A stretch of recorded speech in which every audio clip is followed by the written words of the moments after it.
Price lord. ಯೇಸು ಕ್ರಿಸ್ತನ ಅತಿ ಪ್ರೀತಿಯುಳ್ಳ ಪರಿಶುದ್ಧವಾದ ನಾಮದಲ್ಲಿ ನಿಮ್ಮೆಲ್ಲರನ್ನ ವಂದಿಸ್ತೇನೆ. ಈ ವಿಡಿಯೋನ ಆಯ್ಕೆ ಮಾಡಿಕೊಂಡು ನೋಡುತ್ತಿರುವಂಥ ದೇವ ಜನರಿಗೂ, ಇಲ್ಲಿ ವಾಕ್ಯವನ್ನು ಕೇಳುತ್ತಿರುವಂಥ ನಿಮ್ಮೆಲ್ಲರಿಗೂ ಯೇಸು ಕ್ರಿಸ್ತನ ಕೃಪೆಯೂ ಸಮಾಧಾನವೂ ಆಶೀರ್ವಾದವೂ ಉಂಟಾಗಲಿ. ದೇವರ ವಾಕ್ಯಗಳನ್ನು ಆಲಿಸಲಿಕ್ಕಾಗಿ ಬಂದಿರುವ ನಮ್ಮೊಟ್ಟಿಗೆ ದೇವರು ಮಾತನಾಡಲಿ ಎಂಬುದಾಗಿ ನಾವು ಪ್ರಾರ್ಥನಾ ಪೂರ್ವಕವಾಗಿ ದೇವರ ವಾಕ್ಯವನ್ನು ಓದಿಕೊಳ್ಳೋಣ. ಒಂದು ವಾಕ್ಯವನ್ನು ನಾವು ಓದಿಕೊಳ್ಳೋಣ. ಯಾಕೋಬನ ಪತ್ರಿಕೆ 1ನೇ ಅಧ್ಯಾಯ 17ನೇ ವಚನವನ್ನು ಓದಿಕೊಳ್ಳೋಣ. ಯಾಕೋಬನ ಪತ್ರಿಕೆ 1ನೇ ಅಧ್ಯಾಯ 17ನೇ ವಚನ ಈ ರೀತಿಯಾಗಿ ಹೇಳುತ್ತದೆ: ಎಲ್ಲ ಒಳ್ಳೆಯ ದಾನಗಳು, ಕುಂದಿಲ್ಲದ ಎಲ್ಲ ವರಗಳು, ಮೇಲನಿಂದ ಸಕಲ ವಿಧವಾದ ಬೆಳಕಿಗೂ ಮೂಲ ಕಾರಣನಾದವನಿಂದ ಇಳಿದು ಬರುತ್ತವೆ. ಆತನಲ್ಲಿ ಚಂಚಲತ್ವವೇನೂ ಇಲ್ಲ, ವ್ಯತ್ಯಾಸದ ಸೂಚನೆಯೂ ಇಲ್ಲ ಎಂದು ಹೇಳುತ್ತಾ ಇದೆ. ಇಲ್ಲಿ ಹೇಳುತ್ತಿರುವಂಥ ಒಂದು ಒಳ್ಳೆಯ ಮಾತೇನೆಂದರೆ, ಎಲ್ಲ ಒಳ್ಳೆಯ ದಾನಗಳು, ಕುಂದಿಲ್ಲದ ಎಲ್ಲ ವರಗಳು ಎಂಬುದಾಗಿ. ಅನೇಕ ಜನರಿಗೆ ದಾನ ಕೊಡುವುದು, ದಾನ ಅಂತ ಹೇಳಿದರೆ ಉಚಿತವಾಗಿ ಸಿಗುವಂಥದ್ದು, ಹೌದಲ್ವಾ? ಒಂದು ವೇಳೆ ಸಾಲ ಮಾಡುವುದಾದರೆ ಸಾಲವನ್ನು ಹಿಂತಿರುಗಿಸಿ ಕೊಡಬೇಕು. ಯಾರಾದರೂ ಕೊಟ್ಟಿರೋದಾದ್ರೆ ಹಿಂತಿರುಗಿ ಕೊಡಬೇಕು. ಆದರೆ ದಾನ ಮಾಡಿದ್ದು ಏನು ಮಾಡುವಂತಿಲ್ಲ, ಹಿಂತಿರುಗಿಸಿ ಕೊಡುವಂತಿಲ್ಲ. ಕೆಲವರು ಹೇಳ್ತಾರೆ, ಬಲಗೈ ದಾನ ಮಾಡಿದ್ದನ್ನ ಎಡಗೈ ಕೂಡ ಗೊತ್ತಾಗಬಾರ್ದು, ಬಲಗೈ ಮಾಡಿದ್ದು ಕೂಡ ಎಡಗೈಗೂ ಗೊತ್ತಾಗಬಾರ್ದು. ಅಂದ್ರೆ ನಾವು ಮಾಡಿದ ಆ ದಾನ ಉಪಕಾರವನ್ನ ಯಾರಿಗೂ ಹೇಳಿಕೊಳ್ಳಬಾರದು, ಅದು ಉಚಿತವಾಗಿ ಕೊಡಲ್ಪಟ್ಟಿದ್ದು, ಅದನ್ನು ನಾವು ಹೇಳಿಕೊಳ್ಳಬಾರದು ಎಂದು. ಹಾಗಾದರೆ ಈ ಲೋಕದಲ್ಲಿ ಎಷ್ಟೋ ಒಳ್ಳೆಯ ದಾನಗಳು ಇದ್ದಾವೆ. ಎಷ್ಟೋ ಮನುಷ್ಯರು ದಾನ ಮಾಡ್ತಾರೆ. ಕೆಲವರು ಊಟವನ್ನು ದಾನ ಮಾಡ್ತಾರೆ, ಕೆಲವರು ಬಟ್ಟೆಯನ್ನು ದಾನ ಮಾಡ್ತಾರೆ, ಕೆಲವರು ವಸ್ತುಗಳನ್ನು ದಾನ ಮಾಡ್ತಾರೆ, ಕೆಲವರು ಏನಾದರೂ ಬೇರೆ ಸರಕುಗಳನ್ನು ದಾನ ಮಾಡುವುದನ್ನ ನಾವು ನೋಡುತ್ತಾ ಇದ್ದೇವೆ. ಆದರೆ ಕೆಲವು ಸಾರಿ ನಾವು ಮನುಷ್ಯರನ್ನ ಗಮನಿಸುವಾಗ ಅವರಿಗೆ ಆಗಿ ಮಿಕ್ಕಿದ್ದನ್ನ ದಾನ ಮಾಡ್ತಾರೆ, ಇಲ್ಲವೇ ನಮಗೆ ಬೇಡವಾದದ್ದನ್ನ ದಾನ ಮಾಡ್ತಾರೆ. ಆದರೆ ದೇವರು ಆ ರೀತಿಯಾಗಿ ಮಾಡುವಂತವನಲ್ಲ. ದೇವರು ಹೇಳುತ್ತಾ ಇದ್ದಾನೆ, ಎಲ್ಲ ಒಳ್ಳೆಯ ದಾನಗಳು. ಎಂಥ ದಾನಗಳು? ಒಳ್ಳೆಯ ದಾನಗಳು. ದೇವರು ಹೇಳ್ತಾ ಇರುವಂಥದ್ದು ಒಳ್ಳೆಯದನ್ನ ಕೊಡುತ್ತಾನೆ. ದೇವರು ಯಾವಾಗಲೂ ತನ್ನ ಮಕ್ಕಳಿಗೆ ಶ್ರೇಷ್ಠವಾದದ್ದನ್ನೇ ಕೊಡುತ್ತಾನೆ, ಒಳ್ಳೆಯದನ್ನೇ ಕೊಡುತ್ತಾನೆ, ಹೌದಲ್ವಾ? ಅದಕ್ಕೆ ದೇವರ ವಾಕ್ಯ ಹೇಳುತ್ತದೆ, ನಾವೇನಾದರೂ ಮಕ್ಕಳು, ಅದಕ್ಕೆ ಹೇಳ್ತದೆ ಒಂದು ಉದಾಹರಣೆ ಮತ್ತಾಯನ ಬರೆದ ಸುವಾರ್ತೆಯಲ್ಲಿ ಹೇಳ್ತದೆ, ಒಂದು ವೇಳೆ ಮಗುವು ರೊಟ್ಟಿಯನ್ನ ಕೇಳಿದರೆ ತಂದೆ ಏನು ಮಾಡೋದಿಲ್ಲ? ಕಲ್ಲನ್ನು ಕೊಡುವುದಿಲ್ಲ. ಮೀನನ್ನ ಕೇಳಿದ್ರೆ ಆವನ್ನು ಕೊಡುವುದಿಲ್ಲ. ಹಾಗಾದ್ರೆ ಅಲ್ಲಿ ಹೇಳುತ್ತದೆ, ನಿಮ್ಮ ಲೋಕದ ತಂದೆಯೇ ಇಂಥವನಾದರೆ ಪರಲೋಕದ ತಂದೆಯು ಎಷ್ಟು ಒಳ್ಳೆಯವನಲ್ವಾ? ಹಲ್ಲೆಲೂಯಾ. ಆತನು ಒಳ್ಳೆಯವನು. ಯಾಕೆಂದರೆ ನಮ್ಮ ಇಹಲೋಕದ ತಂದೆಯೇ ಕಲ್ಲನ್ನು ಕೊಡದೆ, ಆವನ್ನು ಕೊಡದೆ ಒಳ್ಳೆಯದನ್ನೇ ಕೊಡುತ್ತಾರೆ. ಮನೆಯಲ್ಲಿ ತಾಯಿಗಳು ಏನು ಮಾಡ್ತಾರೆ, ತಂದೆಗಳು ಏನು ಮಾಡ್ತಾರೆ, ಊಟವನ್ನ ಕೊಡುವಾಗ ನಮ್ಮ ಮನೆಯಲ್ಲಿ ಅಡುಗೆ ಎಲ್ಲ ಇರ್ಬೋದು ಬೇರೆ ಬೇರೆದು, ಆದರೆ ಒಳ್ಳೆಯದನ್ನ ಮಕ್ಕಳಿಗೆ ಕೊಡ್ತಾರೆ. ಒಂದು ವೇಳೆ ಅಳಿಸಿದ್ದಾದರೂ ಹಳೆಯದಾದರೂ ಒಂದು ವೇಳೆ ಅದನ್ನೇನು ಮಾಡ್ತಾರೆ ತಂದೆ ತಾಯಿಗಳು ತಿಂತಾರೆ. ಯಾಕೆಂದ್ರೆ ತಮ್ಮ ಮಕ್ಕಳಿಗೆ ಒಳ್ಳೆಯದನ್ನೇ ಕೊಡಬೇಕು, ಹೌದಾ ಇಲ್ವಾ? ಒಳ್ಳೆಯದನ್ನ ಮಕ್ಕಳಿಗೆ ಕೊಡ್ತಾರೆ. ಒಂದು ವೇಳೆ ಕಷ್ಟವಾಗಿದ್ದನ್ನು ಅವರು ಅನುಭವ ಮಾಡಿಕೊಂಡು ಸುಖವಾದದ್ದನ್ನು ಮಕ್ಕಳಿಗೆ ಕೊಡ್ಲಿಕ್ಕೆ ನೋಡ್ತಾರೆ. ಅದೇ ರೀತಿಯಲ್ಲಿ ಒಂದು ವೇಳೆ ಇಹಲೋಕದ ತಂದೆ ತಾಯಿಗಳಾಗಿರುವಂತ ನಾವು ಇಷ್ಟೊಂದು ಒಳ್ಳೆಯ ರೀತಿಯಲ್ಲಿ ಮಕ್ಕಳಿಗೋಸ್ಕರ, ಮನೆಗೋಸ್ಕರ ತ್ಯಾಗ ಮಾಡಿ ಪ್ರೀತಿ ಮಾಡಿ ನೋಡಿಕೊಳ್ಳುವುದಾದರೆ, ಪರಲೋಕದ ತಂದೆಯು ನಮಗೆ ಬೇಡವಾದದ್ದನ್ನು, ನಮಗೆ ಭಯವಾಗುವುದನ್ನು, ನಮಗೆ ಕಷ್ಟವಾಗಿರುವುದನ್ನು ದೇವರು ನಮಗೆ ಕೊಡುವುದಿಲ್ಲ, ಬದಲಾಗಿ ಒಳ್ಳೆಯದನ್ನೇ ಕೊಡುವಂತವನಾಗಿದ್ದಾನೆ. ಹಲ್ಲೆಲೂಯ. ಕೆಲವು ಸಾರಿ ನಾವು ಆಲೋಚನೆ ಮಾಡ್ತೇವೆ, ಅಯ್ಯೋ ನಾನು ಪ್ರಾರ್ಥಿಸ್ತಾ ಇದ್ದೇನೆ, ದೇವರ ಮಗಳಾಗಿದ್ದೇನೆ, ಮಗನಾಗಿದ್ದೇನೆ, ಆದರೆ ನನ್ನ ಜೀವಿತದಲ್ಲಿ ನಾನು ನೋಡುವಾಗ ಯಾಕೋ ಏನೋ ಒಳ್ಳೆಯದೇ ನಡೀತಾ ಇಲ್ಲ, ಎಲ್ಲ ನನಗೆ ವಿರುದ್ಧವಾದದ್ದೇ ನಡೀತಾ ಇದೆ, ನನಗೆ ಬೇಡವಾದದ್ದೇ ನಡೀತಾ ಇದೆ, ನನಗೆ ನೋವಾಗುವಂಥದ್ದೇ ನಡೀತಾ ಇದೆ. ನನಗೆ ಏನ್ ನಡೀತಾ ಇದೆ ನನ್ನ ತಂದೆಗೆ ಗೊತ್ತಿಲ್ವಾ? ಪರಲೋಕದ ದೇವರಿಗೆ ಗೊತ್ತಿಲ್ವಾ? ಯಾಕೆ ದೇವರು ಅನುವು ಮಾಡಿಕೊಡ್ತಾ ಇದ್ದಾನೆ, ಯಾಕೆ ಈ ರೀತಿ ನನಗೆ ಮಾಡ್ತಾ ಇದ್ದಾನೆ ಅನ್ನುವಂಥ ಅನುಭವ ನಮಗೆ ಬರುತ್ತದೆ. ಆದರೆ ದೇವರು ಹೇಳ್ತಾನೆ, ನಾನು ಕೆಟ್ಟದ್ದಕ್ಕೇನು ಮೂಲನಲ್ಲ, ಕೆಟ್ಟದಕ್ಕೆ ನಾನು ಕಾರಣ ಅಲ್ಲ. ನಿನ್ನ ಜೀವಿತದಲ್ಲಿ ನಡೆಯುತ್ತಿರುವಂತ ಕೇಡಿಗೂ ನೋವಿಗೂ ಕಣ್ಣೀರಿಗೂ ನಾನು ಕಾರಣನಲ್ಲ. ನಾನು ಕೊಟ್ರೆ ಒಳ್ಳೆಯದನ್ನೇ ಕೊಡ್ತೇನೆ, ನಾನು ಮಾಡಿದ್ರೆ ಒಳ್ಳೆಯದನ್ನೇ ಮಾಡ್ತೇನೆ ಅಂತ ದೇವರು ಹೇಳುವಂತ ಕರ್ತನಾಗಿದ್ದಾನೆ. ಇಲ್ಲಿ ವಾಕ್ಯ ಹೇಳ್ತಾ ಇರುವಂತದ್ದು, ಎಲ್ಲ ಒಳ್ಳೆ ದಾನಗಳು, ಕುಂದಿಲ್ಲದ ಎಲ್ಲ ವರಗಳು. ಅಂದ್ರೆ ವರಗಳು ಕೆಲವು ಸಾರಿ ಏನ್ ಮಾಡ್ತಾರೆ, ನಾವು ನೋಡ್ತೇವೆ ಕಥೆಗಳಲ್ಲಿ ಎಲ್ಲ ಕೇಳಿಸ್ಕೊಡ್ತೀವಿ. ಉದಾಹರಣೆಗೆ ನಮ್ಮ ಬೈಬಲ್ ಅಲ್ಲಿ ಒಂದು ಮಾತಿದೆ ಸೊಲೊಮೋನನ ಕುರಿತಾಗಿ. ಸೊಲೊಮೋನ ನಿನಗೆ ಏನ್ ಬೇಕು ಕೇಳು ಅಂತ ದೇವರು ಕೇಳುವಾಗ, ಅಯ್ಯ ದೇವರೇ ನನಗೆ ಜ್ಞಾನ ಬೇಕು ಅಂತ ಕೇಳ್ಕೊಡ್ತಾನೆ. ನಿನಗೆ ಏನು ವರ ಬೇಕು ಕೇಳು ಅನ್ನುವ ರೀತಿಯಲ್ಲಿ ನಮ್ಮ ದೇಶದ ಮಾತಿನಲ್ಲಿ ಆ ರೀತಿಯಾಗಿ ಅಂತೇವೆ. ನಿನಗೇನು ವರ ಬೇಕು ಅಂತ ಕೇಳಿದ್ರೆ ಒಂದು ವೇಳೆ ನಾವು ಏನು ಕೇಳ್ಕೊಡ್ತೇವೆ. ದೇವರ ವಾಕ್ಯ ಹೇಳುತ್ತದೆ, ದೇವರು ಕುಂದಿಲ್ಲದ ವರಗಳನ್ನು ಕೊಡುವಾತನು, ಒಳ್ಳೆ ದಾನಗಳನ್ನು ಕೊಡುವಾತನು ಆಗಿದ್ದಾನೆ. ದಾನ ಅಂದ್ರೆ ನಾನು ಹೇಳಿದ್ನಲ್ವಾ, ಹಿಂತಿರುಗಿಸಿ ನಾವೇನ್ ಮಾಡ್ಬೇಕಾಗಿಲ್ಲ, ಕೊಡಬೇಕಾಗಿಲ್ಲ. ಅದು ಸಾಲ ಅಲ್ಲ, ದೇವರು ನಮಗೆ ಕೊಡುತ್ತಿರುವಂತ ದಾನ ಮತ್ತು ವರ. ನಮ್ಮಲ್ಲಿ ಏನು ತಲಾಂತ ಇದೆಯೋ ಅದೆಲ್ಲ ವರ ದೇವರು ಕೊಟ್ಟಿದ್ದು. ನಮ್ಮಲ್ಲಿ ಏನು ಒಳ್ಳೆ ಆಶೀರ್ವಾದ ಇದೆಯೋ ಅದೆಲ್ಲ ದೇವರು ಕೊಟ್ಟಿದ್ದು. ಕೆಲವರಿಗೆ ಸಂತಾನ ಭಾಗ್ಯ ಇಲ್ಲ, ಅದು ಸಂತಾನ ಭಾಗ್ಯ ಒಂದು ವರ ನಮಗೆ, ಅದು ದಾನ. ಒಂದು ಮನೆ ಇಲ್ಲದೆ ಇರೋರು ಎಷ್ಟೋ ಜನ ಇದ್ದಾರೆ, ಆರೋಗ್ಯ ಇಲ್ಲದೆ ಇರೋರು ಎಷ್ಟೋ ಜನ ಇದ್ದಾರೆ, ಕುಟುಂಬದಲ್ಲಿ ನೆಮ್ಮದಿ ಇಲ್ಲದೆ ಇರೋರು ಎಷ್ಟೋ ಜನ ಇದ್ದಾರೆ, ಜೀವಿತದಲ್ಲಿ ಸಂತೋಷ ಇಲ್ಲದೆ ಇರೋರು ಎಷ್ಟೋ ಜನ ಇದ್ದಾರೆ.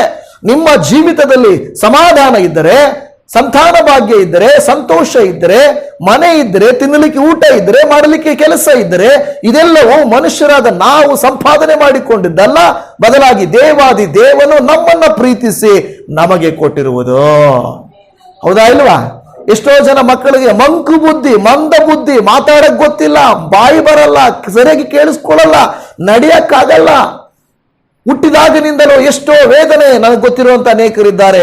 ಕೆಲವರಿಗೆ ಈ ಕತ್ತೇ ನಿಲ್ಲೋದಿಲ್ಲ, ಪಾಪ ಕತ್ತು ನಿಲ್ಲದೆ ಇರುವಂತ ಮಕ್ಕಳು, ಹುಟ್ಟಿದಾಗಿನಿಂದ ಮಾತು ಎಷ್ಟು ವರ್ಷ ಆದ್ರೂ ಬೆಳವಣಿಗೆ ಇಲ್ಲದೆ ಇರುವಂತ ಮಕ್ಕಳು, ನಡೀಲಿಕ್ಕೆ ಆಗದೆ ಇರುವಂತ ಮಕ್ಕಳು, ಇಂಥವರೆಲ್ಲ ಇದ್ದಾರೆ. ಆದ್ರೆ ನಮ್ಮ ಮಕ್ಕಳು ಆ ರೀತಿಯಾಗಿಲ್ಲ. ಈ ರೀತಿಯಾಗಿ ನಾವು ಯೋಚನೆ ಮಾಡುತ್ತಾ ಹೋದರೆ ದೇವರು ಎಷ್ಟೊಂದು ನಮಗೆ ವರಗಳನ್ನು, ಆಶೀರ್ವಾದಗಳನ್ನು ನಮಗೆ ಕೊಟ್ಟಿರುವುದನ್ನು ನಾವು ನೋಡುವಂತವರಾಗಿದ್ದೇವೆ. ಇವತ್ತು ದೇವಜನವೇ, ಇನ್ನೊಂದು ವಿಷಯ, ಈ ವರಗಳನ್ನು ಕೊಟ್ಟ ದೇವರಿಗೆ ಇಲ್ಲಿ ಮುಂದೆ ಹೇಳ್ತದೆ, ಸಕಲ ವಿಧವಾದ ಬೆಳಕಿಗೂ ಮೂಲ ಕಾರಣನಾದ ದೇವರು. ಯಾರತನು? ಸಕಲ ವಿಧವಾದ ಬೆಳಕಿಗೆ ಮೂಲ ಕಾರಣ. ಅಂಧಕಾರಕ್ಕೆ ಆತನು ಕಾರಣನಲ್ಲ. ನಮ್ಮ ಮೇಲಿರುವ ಶಾಪ, ನಮ್ಮ ಮೇಲಿರುವಂತ ಪಾಪಕ್ಕೆ ದೇವರು ಕಾರಣನಲ್ಲ. ದೇವರನ್ನ ದೂಷಿಸಬಾರದು. ಕೆಲವು ಸಾರಿ ನಾವು ದೇವರನ್ನ ದೂಷಿಸ್ತೇವೆ ಅಲ್ವಾ? ದೇವ್ರು ಯಾಕೆ ಮಾಡ್ಬೇಕಾಗಿತ್ತು, ದೇವ್ರು ಯಾಕೆ ಬಿಡ್ಬೇಕಾಗಿತ್ತು, ದೇವ್ರು ಗೊತ್ತಿರ್ಲಿಲ್ವ ಇದೆಲ್ಲ, ಈ ರೀತಿಯಾಗಿ ನಾವು ಮಾತಾಡ್ಲಿಕ್ಕೆ ಪ್ರಯತ್ನ ಮಾಡ್ತೇವೆ. ಆದರೆ ದೇವರು ಬೆಳಕಿಗೆ ಕಾರಣನು. ಆತನಲ್ಲಿ ಚಂಚಲತ್ವವೇನೂ ಇಲ್ಲ. ಚಂಚಲತ್ವ ಅಂದ್ರೆ ಏನು? ಚಂಚಲ ಮನಸ್ಸು ಅಂದ್ರೆ ಏನು? ಇದ್ದ ಹಾಗೆ ನಾವು ಇರುವುದಿಲ್ಲ, ಬೇರೆ ಬೇರೆ ರೀತಿಯಲ್ಲಿ ನಾವು ಇರ್ತೇವೆ. ಚಂಚಲ ಮನಸ್ಸು. ದೇವರಲ್ಲಿ ಚಂಚಲ ಮನಸ್ಸಿದೆಯಾ? ಇಲ್ಲ. ಇವತ್ತು ಕೊಟ್ಟಾಗ ಕೆಲವು ಸಾರಿ ದೇವರಿಗೆ ನಾವು ಹೇಳ್ತೀವಿ, ದೇವರೇ ನಿನಗೆ ಸ್ತೋತ್ರ, thank you Jesus, thank you Jesus ಅಂತ ಹೇಳ್ತೀವಿ. ದೇವರೇ ನಿನಗೆ ಸ್ತೋತ್ರ. ನಾಳೆ ಕೊಡ್ಲಿಲ್ಲ ಅಂದ್ರೆ, ಅಯ್ಯೋ ದೇವ್ರು ಏನಪ್ಪ ನನ್ನ ಮೇಲೆ ಕರುಣೆನೇ ತೋರಿಸಿಲ್ಲಪ್ಪ, ದೇವರಿಗೆ ನನ್ನ ಮೇಲೆ ದಯನೇ ಇಲ್ಲ, ದೇವ್ರಿಗೆ ನನ್ನ ಮೇಲೆ ಪ್ರೀತಿನೇ ಇಲ್ಲ. ಕೊಟ್ಟಾಗ ಹೊಗಳುವ ನಾವು, ಕೊಡದಿದ್ದಾಗ ತೆಗಳುವ ನಾವು. ಮನುಷ್ಯ ಸ್ವಭಾವ ಅದು. ಆದರೆ ದೇವರಲ್ಲಿ ಚಂಚತ್ವಲೇನೋ ಇಲ್ಲ. ಇವತ್ತು ನಾವು ಒಬ್ಬ ವ್ಯಕ್ತಿಯನ್ನು ನೋಡಲಿಕ್ಕೆ ಹೋಗ್ತಾ ಇದ್ದೇವೆ. ಆ ವ್ಯಕ್ತಿ ಹೇಗೆ ದೇವರು ಕೊಡುವುದು ನನಗೆ ಬೇಕು, ಮನುಷ್ಯರು ಕೊಡೋದು ಬೇಡ ಅಂತ ಹೇಳಿದಾನೆ. ಮನುಷ್ಯರು ಕೊಡೋದಲ್ಲ, ಆಯ್ಕೆ ಮಾಡುವಾಗ ನಾವು ಹೇಗೆ ಆಯ್ಕೆ ಮಾಡಬೇಕು ಅಂತ ದೇವರ ವಾಕ್ಯವೇ ಹೇಳ್ತಾ ಇದೆ. ಒಂದು ವಾಕ್ಯವನ್ನು ಓದಿಕೊಳ್ಳೋಣ. ಆದಿಕಾಂಡ ಗ್ರಂಥ 14ನೇ ಅಧ್ಯಾಯ ಅದರ 21ನೇ ವಚನ. ಆದಿಕಾಂಡ ಗ್ರಂಥ 14ನೇ ಅಧ್ಯಾಯ 21ನೇ ವಚನ. ಅಲ್ಲಿ ನಾನು ಓದ್ತೇನೆ. ಸೊದೋಮಿನ ಅರಸನು ಅಬ್ರಹಾಮನಿಗೆ, ನೀನು ಬಿಡಿಸಿದ ಜನರನ್ನು ನನಗೆ ಒಪ್ಪಿಸು, ಆಸ್ತಿಯನ್ನು ನೀನೇ ತಕೋ ಎಂದು ಹೇಳಲು, ಅಬ್ರಹಾಮನು ಅವನಿಗೆ, ಒಂದು ದಾರವನ್ನಾಗಲಿ ಕೆರದ ಬಾರನ್ನಾಗಲಿ ನಿನ್ನದರಲ್ಲಿ ಯಾವುದನ್ನು ತೆಗೆದುಕೊಳ್ಳುವುದಿಲ್ಲವೆಂದು ಭೂಮಿ ಆಕಾಶಗಳನ್ನು ನಿರ್ಮಾಣ ಮಾಡಿದ ಪರಾತ್ಪರ ದೇವರಾಗಿರುವ ಯೆಹೋವನ ಕಡೆಗೆ ಕೈ ಎತ್ತಿ ಪ್ರಮಾಣ ಮಾಡುತ್ತೇನೆ ಅಂತ ಹೇಳ್ತಾನೆ. ಗಮನಿಸಿದ್ರೆ ಈ ವಾಕ್ಯ ಏನಾಗಿದೆ ಅಂತ ಇಲ್ಲಿ ಹೇಳ್ತಾ ಇರುವಂತ ಮಾತು, ಅಬ್ರಹಾಮನು ಈ ಸೊದೋಮಿನ ಅರಸನು ಏನ್ ಮಾಡ್ತಾನೆ ಅಂದ್ರೆ, ಇವನಿಗೆ ನೋಡಪ್ಪ ನೀನ್ ತಗೋ, ನಿನ್ಗೆ ಏನ್ ಬೇಕು ತಗೋ, ಎಲ್ಲ ತಗೋ ಅಂತಾನೆ. ಅಬ್ರಹಾಮನು ಏನ್ ಮಾಡ್ತಾನೆ ಹೇಳ್ತಾನೆ, ಒಂದು ದಾರವನ್ನಾಗಲಿ ಕೆರದ ಬಾರನ್ನಾಗಲಿ, ಹೇಳ್ತಾ ಇರುವಂತ ಮಾತು ಎಷ್ಟು ಸ್ಪಷ್ಟವಾಗಿ ಹೇಳ್ತಾ ಇದ್ದಾನೆ. ಕೆರದ ಬಾರನ್ನಾಗಲಿ ನಿನ್ನದರಲ್ಲಿ ಯಾವುದನ್ನು ತೆಗೆದುಕೊಳ್ಳುವುದಿಲ್ಲವೆಂದು ಭೂಮಿ ಆಕಾಶಗಳನ್ನು ನಿರ್ಮಾಣ ಮಾಡಿದ ಪರಾತ್ಪರ ದೇವರಾಗಿರುವ ಯೆಹೋವನ ಕಡೆಗೆ ಕೈ ಎತ್ತಿ ಪ್ರಮಾಣ ಮಾಡುತ್ತೇನೆ ಎಂದು ಹೇಳ್ತಾ ಇದ್ದಾನೆ. ಇದರ ಹಿನ್ನೆಲೆ ನಿಮಗೆ ಗೊತ್ತಿಲ್ಲದೆ ಇರಬಹುದು. ನಾನು ನಿಮಗೆ ಹೇಳ್ತೇನೆ ಏನಾಯಿತು ಅಂತ. 11 ಮತ್ತು 12ನೇ ವಚನಕ್ಕೆ ಬಂದಾಗ, ಆದಿಕಾಂಡ 14 ಮತ್ತು 11, 12, ಸೋದೋಮ್ ಗೋಮರ ಪಟ್ಟಣಗಳನ್ನು ಗೆದ್ದವರು ಸೋದೋಮ್ ಗೋಮರ ಪಟ್ಟಣಗಳನ್ನು ಸೂರೆ ಮಾಡಿ ಅವುಗಳಲ್ಲಿದ್ದ ಎಲ್ಲ ಆಸ್ತಿಯನ್ನು ದವಸವನ್ನು ತೆಗೆದುಕೊಂಡು ಹೋದರು. ಇವರಿಗೆ ವಿರುದ್ಧವಾಗಿ ಸೋದೋಮ್ ಗೋಮರ ಪಟ್ಟಣಕ್ಕೆ ವಿರುದ್ಧವಾಗಿ ಏನ್ ಮಾಡಿಬಿಡ್ತಾರೆ ಅಂದ್ರೆ, ಕೆಲವರು ಯುದ್ಧ ಮಾಡ್ತಾರೆ. ಯುದ್ಧ ಮಾಡಿ ಅಲ್ಲಿರುವಂತ ಎಲ್ಲ ಆಸ್ತಿ ದವಸ ಧಾನ್ಯ ಎಲ್ಲಾನ ತಗೊಂಡೋಗ್ಬಿಡ್ತಾರೆ. ಸೋದೋಮಿನಲ್ಲಿ ವಾಸವಾಗಿದ್ದ ಅಬ್ರಹಾಮನ ತಮ್ಮನ ಮಗನಾದ ಲೋಟನನ್ನು ಅವನ ಆಸ್ತಿ ಸಹಿತ ಹಿಡ್ಕೊಂಡು ಹೋದರು. ಏನ್ ಹೇಳ್ತಾ ಇದ್ದಲ್ಲಿ, ಇಲ್ಲಿ ಸೋದೋಮ್ ಗೋಮರ ಪಟ್ಟಣದಲ್ಲಿ ಯಾರು ವಾಸ ಆಗಿದ್ರು? ಲೋಟನು. ಲೋಟನ ಯಾರು? ಅಬ್ರಹಾಮನ ತಮ್ಮನ ಮಗ. ಈಗ ನೋಡಿ, ಯಾವಾಗ ಅಬ್ರಹಾಮನ ತಮ್ಮನ ಮಗನಾದಂತ ಲೋಟನನ್ನು ಅವನ ಆಸ್ತಿ ಸಹಿತ ಹಿಡ್ಕೊಂಡೋದ್ರು. ಈಗ ಕೆಲವರು ಅಂದ್ಕೊಳ್ತಾರೆ ಇಲ್ಲಿ ಬಂದಾಗ, ಆಸ್ತಿ ಹಿಡ್ಕೊಂಡೋದ್ರ ಅದೆಂಗೆ ಅಂತ ಕೇಳ್ತಾರೆ ಅಲ್ವಾ? ಏನ್ ಭೂಮಿನ ಎತ್ಕೊಂಡೋದ್ರಾ, ಮನೇನ ಎತ್ಕೊಂಡೋದ್ರಾ ಅಂತ ಕೇಳ್ಬೋದು. ಆ ಕಾಲದಲ್ಲಿ ಆಸ್ತಿ ಅಂದ್ರೆ ಹೇಗೆ ಗೊತ್ತಾ? ಕುರಿಗಳು, ಮೇಕೆಗಳು, ದನಗಳು ಎಲ್ಲ. ಇವಾಗ ಈ ಕಾಲದಲ್ಲೂ ಕೆಲವು ಹೇಳ್ತಾರೆ, ನಿಮ್ಮ ಮನೆಯಲ್ಲಿ ಕುರಿಗಳಿದ್ರೆ ನಿಮ್ಮ ಮನೆ ಕಬ್ಬಿಣದ ಬೆಟ್ಟಿಗೆಯಲ್ಲಿ ದುಡ್ಡಿದ್ದಂಗೆ ಅಂತ ಹೇಳ್ತಾರೆ. ಅಂದ್ರೆ ಯಾವಾಗ ಬೇಕಾದ್ರೂ ನೀವು ಮಾರ್ಕೊಂಡು ದುಡ್ಡು ಮಾಡ್ಕೋಬಹುದು. ಅಂದ್ರೆ ಆಗ ಅವರಿಗೆ ಎಷ್ಟೊಂದು ಈಗ ನಾವು ಯೋಬನ ವಿಷಯದಲ್ಲಿ ನೋಡ್ತೇವೆ, 7,000 ಕುರಿಗಳು, 7,000 ಒಂಟೆಗಳು, 300 ಜೋಡಿ ಎತ್ತುಗಳು, ಈ ತರದ ಒಂದು ಎಲ್ಲ ಆಸ್ತಿಯನ್ನ, ಲೋಟನ ಆಸ್ತಿ ಸಹಿತ ಅವನನ್ನೂ ಸಹ ಹಿಡ್ಕೊಂಡು ಹೋಗ್ಬಿಟ್ರು. ಕೆಲವು ಸಾರಿ ಈಗ ಅಬ್ರಹಾಮನಿಗೂ ಲೋಟನಿಗೆ ಏನು ಆಗಿತ್ತು ಗೊತ್ತಲ್ಲ? ಏನಾಗಿತ್ತು? ಅಬ್ರಹಾಮನು ಕೇಳ್ತಾನೆ, ನೋಡಪ್ಪ ಲೋಟ, ನಿನ್ಗೆ ಯಾವ್ದು ಬೇಕು ಚೂಸ್ ಮಾಡ್ಕೋಪ್ಪ. ನೀನು ಬಲಗಡೆ ಹೋದ್ರೆ ನಾನು ಎಡಗಡೆ ಹೋಗ್ತೀನಯ್ಯ, ನೀನು ಎಡಗಡೆ ಹೋದ್ರೆ ನಾನು ಬಲಗಡೆ ಹೋಗ್ತೀನಪ್ಪ. ಓಕೆ. ಲೋಟನ ಏನ್ ಮಾಡ್ಬಿಟ್ಟ? ತನ್ನ ದೊಡ್ಡಪ್ಪ ತಾನೇ ಆತನಿಗೆ ಅವಕಾಶ ಕೊಟ್ಟು, ದೊಡ್ಡಪ್ಪ ನೀನು ಯಾವ ಕಡೆ ಹೋದ್ರೆ ನಾನು ಮಿಕ್ಕಿದ್ ನಾನು ತಗೊಂತೀನಿ ಅಂತ ಹೇಳ್ಬೋದಾಗಿತ್ತು. ಆದ್ರೆ ಅವನು ಕಣ್ಣೆತ್ತಿ ನೋಡ್ತಾನೆ, ಈ ಕಡೆ ಸೋದೋಮ್ ಗೋಮರ ಪಟ್ಟಣದ ಕಡೆಗೆ ಎಲ್ಲ ಹಚ್ಚು ಹಸಿರಾಗೈತೆ, ಒಳ್ಳೆ ಫಲವತ್ತಾದ ಭೂಮಿ. ಎಡಗಡೆ ನೋಡ್ತಾನೆ, ಏನು ಚೆನ್ನಾಗಿಲ್ಲ. ಹೇಳಿದಾನೆ ಅಬ್ರಹಾಮರೇ, ನಾನು ಈ ಕಡೆ ಹೋಗ್ಬಿಡ್ತೀನಿ. ಓಕೆ. ಈಗ ಆಲೋಚನೆ ಮಾಡಿ, ಲೋಟನು ಆಯ್ಕೆ ಮಾಡಿಕೊಂಡ. ಇವಾಗ ಏನಾಯ್ತು? ಸೋದೋಮ್ ಗೋಮರ ಪಟ್ಟಣ, ಅವನ ಆಸ್ತಿ ಎಲ್ಲ ಹಿಡ್ಕೊಂಡೋದ್ರು. ಇವಾಗ ಅಬ್ರಹಾಮನ್ ನಾವಿದ್ದೀರ ಆ ಜಾಗದಲ್ಲಿ, ಒಳ್ಳೇದಾಯ್ತು, ನನಗೆ ಮರ್ಯಾದೆ ಕೊಡ್ದಿರಾ, ಅವನ್ ತಗೊಂಡು ಚೆನ್ನಾಗಿರ್ತಾನ, ಹೋಯ್ತು ಬಿಡು, ಹಾಳಾಗೆಲ್ಲ ಹೋಯ್ತೀಗ, ಆರಾಮಾಗಿ ನಾನು ಇರ್ತೀನಿ ನಾನು ಅನ್ಬೋದಾಗಿತ್ತಲ್ವಾ? ಮನುಷ್ಯರಾದ್ರೆ ನಾರ್ಮಲ್ ಆಗಿ ಏನಂತೀವಿ, ನಮ್ಮ ಶತ್ರುಗಳಿಗೆ ನಾವೇನಂತೀವಿ? ಕೇಡ್ ಬಗೆಯುತ್ತೀವಿ. ಅವ್ರು ಒಳ್ಳೆ ತಗೊಂಡಿದ್ದಾರೆ, ಅವ್ರು ಒಳ್ಳೆ ಚೆನ್ನಾಗಿದ್ದಾರೆ, ಅವ್ರಿಗೆ ಹಂಗೆ ಆಗ್ಬೇಕು ಅಂತ ನಾವು ಅಂದ್ಕೊಳ್ತೇವೆ. ಆದ್ರೆ ಅಬ್ರಹಾಮನು ಯಾವಾಗ ಲೋಟನು ತನ್ನ ತಮ್ಮನ ಮಗನನ್ನ ಆಸ್ತಿ ಸಹಿತವಾಗಿ ಇಡಿಸ್ಕೊಂಡೋದ್ರು, 13ನೇ ವಚನ ಹೇಳುತ್ತದೆ, ತಪ್ಪಿಸಿಕೊಂಡವನೊಬ್ಬನು ಇಬ್ರಿಯನಾದ ಅಬ್ರಹಾಮನ ಬಳಿಗೆ ಬಂದು ಇದನ್ನ ತಿಳಿಸಿದನು. ಅಯ್ಯ, ಈ ತರ ಏನಾಗ್ಬಿಟ್ಟಿದೆ, ನಿಮ್ಮ ತಮ್ಮನ ಮಗ ಲೋಟನನ್ನ ಹಿಡ್ಕೊಂಡೋಗ್ಬಿಟ್ಟಿದ್ದಾರೆ, ಆಸ್ತಿ ಪಾಸ್ತಿ ಎಲ್ಲ ಹಿಡ್ಕೊಂಡೋಗ್ಬಿಟ್ಟಿದ್ದಾರಪ್ಪ ಅಂತ ಕೇಳ್ತಾನೆ. ಈಗ ಏನ್ ಮಾಡ್ತಾನೆ? ಅಬ್ರಹಾಮನು ಅಮೋರಿಯನಾದ ಮಮ್ರೇನ ತೋಪಿನ ಬಳಿಯಲ್ಲಿ ವಾಸವಾಗಿದ್ದನು. ಮಮ್ರೇನು ಎಷ್ಕೋಲ ಅನೇರರಿಗೆ ಸಹೋದರನು. ಇವರಿಬ್ಬರು ಅಬ್ರಹಾಮನಿಗೆ ಒಡಂಬಡಿಕೆ ಆಗಿತ್ತು.